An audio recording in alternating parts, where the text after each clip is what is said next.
जय हिंद फ्रेंड्स, आज मैं आपके सामने वेदांता ग्रुप के जो चेयरमैन हैं अनिल अग्रवाल जी, उनके कंपनी के जो भी इन्होंने अपना एक एम्पायर खड़ा किया है, उनके डिटेल में आपको बताऊंगा कि इनकी लाइफ जर्नी क्या थी और आज वो कहां पहुंच गए। जी हाँ, इस वीडियो को चालू करने से पहले आप हमारे फाइनेंस केंद्र जो चैनल है उसको शेयर कीजिए और अगर कोई भी सजेशन है आप हमें कमेंट जरूर कीजिए, क्योंकि आपके कमेंट हमारे लिए बहुत अनिवार्य है, जिससे हम अपने नॉलेज को, आपके नॉलेज को अच्छे से क्रैक कर सके। आप हमारे से क्या चाहते हैं। हाल ही फिलहाल में वेदांता ग्रुप की मैंने एक वीडियो लाई थी, उसमें बताया था कि वो क्या कारण है जिससे कंपनी के स्टॉक्स में काफी गिरावट दर्ज की जा रही है। जी हाँ फ्रेंड्स, आज मैं फुल वीडियो लेकर आया हूँ जो अग्रवाल जी के, अनिल अग्रवाल जी की डिटेल, जन्म कहाँ हुआ, इन्होंने अपने लाइफ में क्या क्या उपलब्धि प्राप्त की है, इसके बारे में,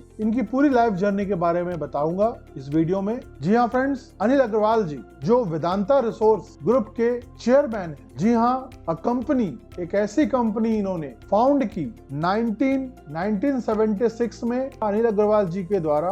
बिजनेस टाइकून अनिल अग्रवाल जी, इन्होंने अपनी एक कंपनी फाउंड की जो बेसिकली क्या करती थी, केबल मैन्युफैक्चरिंग में स्टार्टिंग में इन्होंने इन्वॉल्व हुए। केबल मैन्युफैक्चरिंग करते थे, केबल जो तार वगैरह हमारे घरों में लगते हैं उसमें मैन्युफैक्चरिंग करना इन्होंने स्टार्ट किया। उसके बाद वेंट टू लंदन, और लंदन गए और देश की पहली अब कंपनी बनी जो स्टॉक एक्सचेंज, जो लंदन स्टॉक एक्सचेंज के अंदर लिस्ट की गई। जी हाँ फ्रेंड, ये बड़ी गर्व की बात है। अनिल अग्रवाल जी अपने कंपनी में 2019 में कंपनी को ओन किया पूरी तरीके से प्राइवेटली 100% स्टेक के साथ, और 100% स्टेक के बाद उन्होंने अपने कंपनी को उस ऊंचाइयों तक ले गए। इन्होंने बहुत सी कंपनी को एक्वायर किया। इन एक्वायर करने से पहले इनकी जो जर्नी थी, इनका जन्म 1954 पटना शहर में हुआ था। जी हाँ, Agarwal ji rose from running tiny scrap metal business for decades. इनका 4 दशकों से छोटे मोटे जो स्क्रैप्स, मेटल के स्क्रैप्स होते थे, ये इसी में बिजनेस अपने आप को ग्रो करते थे, अपनी लाइवलीहुड चलाया करते थे, और एक दिन वो भारत के मेटल किंग बन गए, becoming one day metal king. और ये मेटल किंग मेटल इंडस्ट्री में एक ऐसा टाइकून बन गया which empire spanning across mining and petroleum. साथ ही साथ इन्होंने अपने बिजनेस को माइनिंग के अंदर, पेट्रोलियम, ऑयल प्रोडक्ट्स के अंदर अपने आप को एंटर किया। अग्रवाल जी ने अपनी ट्रेडिंग कबाड़, जिसे बोलते हैं स्क्रैप मेटल, 1970 से स्टार्ट कर दी थी। 16 साल के उम्र के बाद इन्होंने, इनकी जो एजुकेशन थी, विदाउट एनी डिग्री, इन्होंने ये साबित किया, इनके पास कोई भी डिग्री नहीं थी, इसके बावजूद भी इन्होंने साबित किया कि knowledge is most important, not a degree. इन्होंने एक कंपनी सेट्रोलिंक कॉर्पोरेशन 1976 में एक्वायर की। 10 साल बाद ही सेटअप स्टरलाइट इंडस्ट्री। ये सब उनके द्वारा जो भी कंपनी या इंडस्ट्री सेटअप की गई है इसके बारे में है। विच become a private sector company in India, setup a common smelter and refinery 1993। जो स्टरलाइट इंडस्ट्री है ये किस में इन्वॉल्व थी? एक पहली प्राइवेट सेक्टर कंपनी बनी इंडिया की जिसने कॉपर स्मेल्टर में काम किया। कॉपर स्मेल्टर मतलब कॉपर को प्रोसेस करने, यानी जो भी जब हम कॉपर एक्सट्रैक्शन करते हैं तो उसको पूरा एक्सट्रैक्शन करने से लेके रिफाइनिंग करने तक के बिजनेस में, इंडस्ट्री में इनका इन्वॉल्वमेंट चालू हो गया। आप देख सकते हैं कि धीरे धीरे इन्होंने अपने कदम को आगे बढ़ाना स्टार्ट कर दिया। इनका ऐसा मानना है कि जब इंग्लैंड के, अमेरिका के जो छोटे छोटे बिजनेसमैन अपने कंपनी बना सकते हैं तो हम पटना से निकलकर हम एक अच्छी कंपनी क्यों नहीं बना सकते हैं। एक इंटरव्यू में बिल गेट्स जी ने भी हमारे अग्रवाल जी की बहुत बिजनेस टाइकून की बहुत बड़ी तारीफ की थी। इन्होंने कहा था कि इन्होंने साबित किया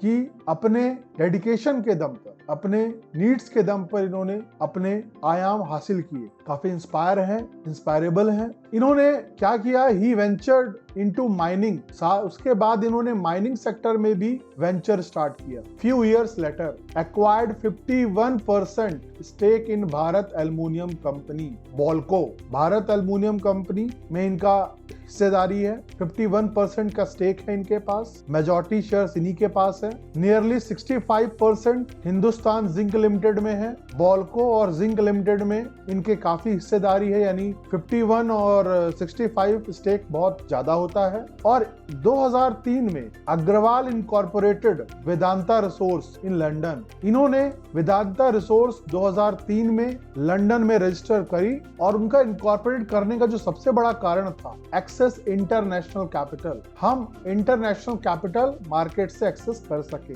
ये जो फर्म थी वेदांता रिसोर्स, ये ग्लोबली डाइवर्सिफाइड थी। नेचुरल रिसोर्स, इसमें नेचुरल रिसोर्स हमारे पास जो भी हैं, जिंक है, लेड है, सिल्वर है, कॉपर है, आयरन है, these are natural resource. Aluminium है, ये सभी इन्होंने पावर जनरेशन में भी इन्होंने इन्वॉल्वमेंट दिखाई, ऑयल एंड गैस, इन सभी फील्ड में हमारे जो अनिल अग्रवाल जी हैं इन्होंने काफी बड़ा योगदान दिया है। और ये इन्होंने एक दान, बोलते हैं दान क्या होता है, इन्होंने दान कर दिया। इन्होंने क्या दान किया आप सोच भी नहीं पाएंगे। इन्होंने बिल गेट जी से इंस्पायर होकर इन्होंने अपने 1992 में create Vedanta foundation carry out, उन्होंने एक फाउंडेशन बनाया जो इनके सारे चीजों को क्या करेगा, कैरी आउट करेगा। In 1992 Agarwal created a Vedanta foundation to carry out philanthropic program and activities. ये कौन सा प्रोग्राम होता है? ये होता है डोनेशन रिलेटेड। इन्होंने प्लेज किया है कि अपने वेल्थ का 75% of his family as a charity, ये बिल गेट से इंस्पायर होकर इन्होंने 75% दान करने के लिए क्या है 25% का ही वो इस्तेमाल करेंगे अपनी नेटवर्थ का, और 75% ये डोनेट कर देंगे अपने देश के प्रगति के लिए, एजुकेशन सेक्टर्स के लिए, इन सब चीजों में। आप देख सकते हैं कि ये एक बहुत ही बड़ा कमिटमेंट होता है। इनका सपना है कि हम बिहार को लंदन जैसे क्यों नहीं बना सकते हैं। जी हाँ फ्रेंड्स, इनकी जो कंपनीज हैं, Bharat aluminium company limited, Hindustan zinc limited, Sterlite copper, ये मेजर कंपनी में इनका स्टेक होल्डर्स है। और इन्होंने